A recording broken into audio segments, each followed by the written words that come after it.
Have you ever worked so hard to save money, finally reached a number that felt huge to you, and then watched it disappear faster than you expected?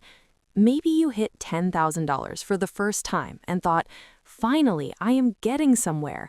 And then life happened. A car repair, a few bigger purchases, a trip you told yourself you deserved, maybe some home stuff you had been putting off for months. And before long, that money was mostly gone, and you were left asking yourself a frustrating question. What was the point of saving all of that if it can disappear so quickly? Or maybe you are in a different position.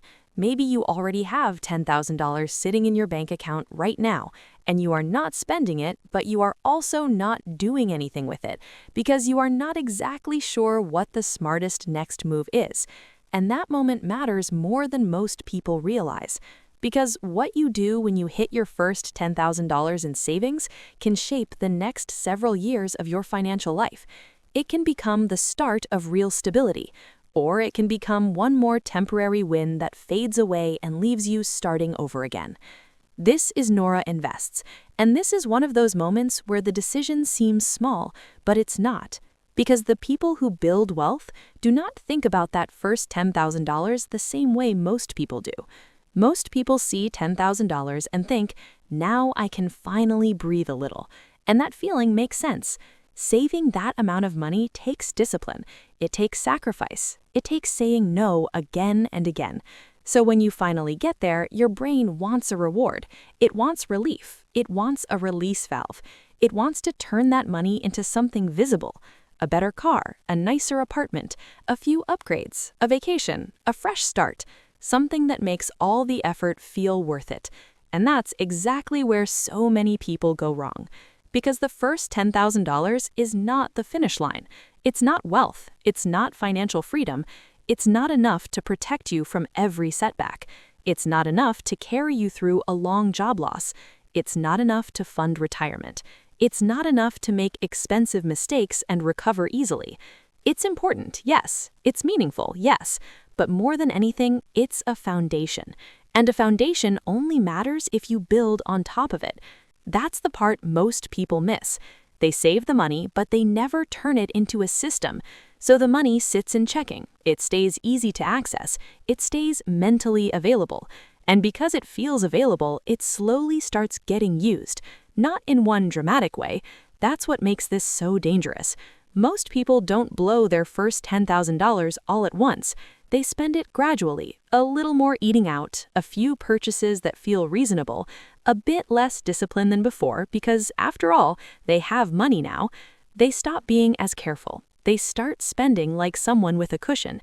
And for a little while, it feels fine, until the balance starts dropping. 10,000 becomes 9,200, then 8,500, then 7,800. Nothing feels catastrophic, so they tell themselves they'll tighten up next month. But next month comes and the new spending level already feels normal. Then something real happens. The transmission goes out, a medical bill shows up, a laptop dies, a move becomes necessary, a pet emergency hits. And now the money that was already getting chipped away takes a real blow. Suddenly, that first big savings milestone is cut in half or worse. And now the emotional damage kicks in. Because it no longer feels like money was spent, it feels like progress was erased. That's the cycle a lot of people get trapped in. They save, they hold the money in one easy access place, they gradually spend more than they realize, then one real emergency wipes out the rest. And because this keeps happening, they never move from saving money to actually building wealth. So let's talk about what to do instead. Because the smartest thing you can do when you hit $10,000 in savings is actually very simple. You give that money separate jobs immediately, not eventually, not after you think about it for a month, not once you feel more confident, immediately.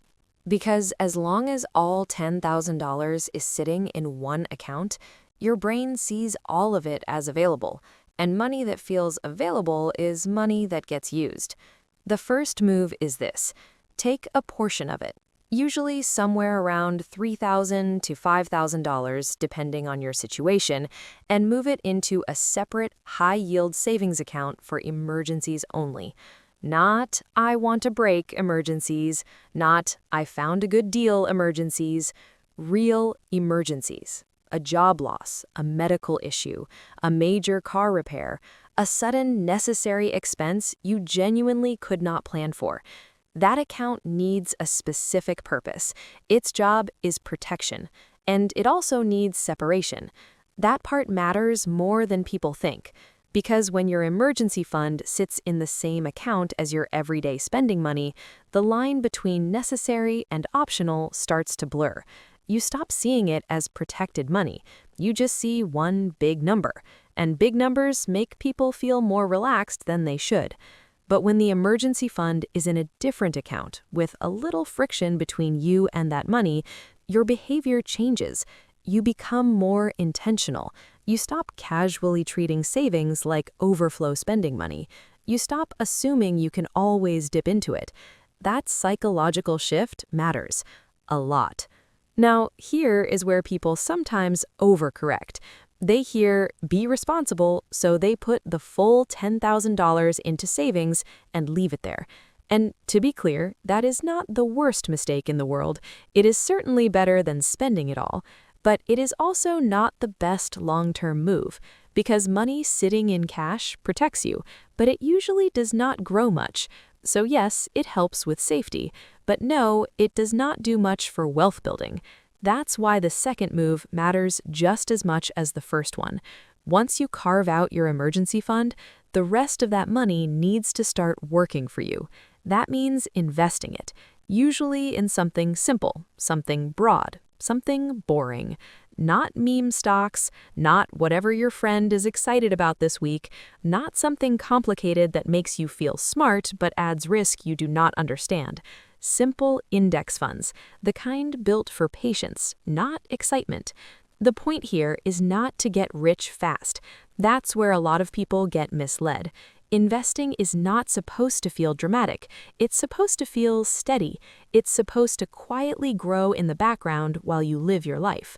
So if you set aside, say, $4,000 for emergencies, and that leaves you with $6,000, that remaining money should not just sit around. It should go into a Roth IRA if you're eligible, or another investment account if that makes more sense for your situation, invested in broad market index funds. And then you leave it alone. That's the part people hate, because leaving it alone feels boring. But boring is exactly what works. You're not trying to double your money by next summer. You're trying to build something durable. You're trying to create a future where your money grows faster than inflation, faster than your checking account, and faster than your spending habits. That's how wealth starts, quietly. Not with some flashy move, not with some genius stock pick, not with perfect timing, with a simple decision repeated over time. Now, here's the part that really separates people who get ahead from people who stay stuck. What happens after that first $10,000? Because reaching it once is great, but reaching it once and doing nothing afterward does not change your life. The people who become financially stronger are the people who use that first milestone to build an automatic system. They don't just save one pile of money and stop. They set up the next step. They automate transfers. They keep feeding their emergency fund until it's stronger. They keep investing on a regular schedule. They make the process less dependent on willpower. And that matters because motivation is unreliable. Motivation gets you excited. Motivation gets you started. Motivation helps you for a little while, but motivation disappears the second life gets stressful, the second you feel deprived, or the second something shiny shows up and makes you want to spend. Systems do what motivation cannot. Systems keep working when you are tired. So once your first $10,000 is properly split, the next move is automation. Maybe a fixed amount keeps going into your emergency fund until it covers several months of expenses. Maybe another amount goes straight into investments every payday. The exact numbers will depend on your income, your bills, and your goals. But the structure stays the same. A portion goes toward protection. A portion goes toward growth. and you build your lifestyle around what is left. That is how people create stability without constantly having to think about it. Now, let's talk about one of the biggest temptations people face when they hit $10,000, using it as a down payment on a car, on a house, on a major purchase, on something that feels like a sign you are finally moving up. And I understand the appeal. It feels productive. It feels adult. It feels like the next logical step. But for many people, using your first $10,000 that way is too early. Because if you use the entire amount as a down payment, what happens next? You are back near zero. Except now you also have a monthly obligation. That is the real problem. It's not just that the money is gone, it's that the cushion is gone while the pressure goes up. Now, if something breaks, if income drops, if costs rise, you are more exposed than before. That's why strong financial decisions are not just about whether you can technically afford something. They're about whether you can afford it and still remain stable afterward. And the people who build real wealth usually buy big things from a stronger position. They keep building after $10,000. They do not assume that reaching one milestone means they are ready for every next step.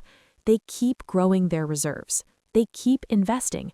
They wait until a major purchase does not wipe them out. That patience is not glamorous, but it is powerful.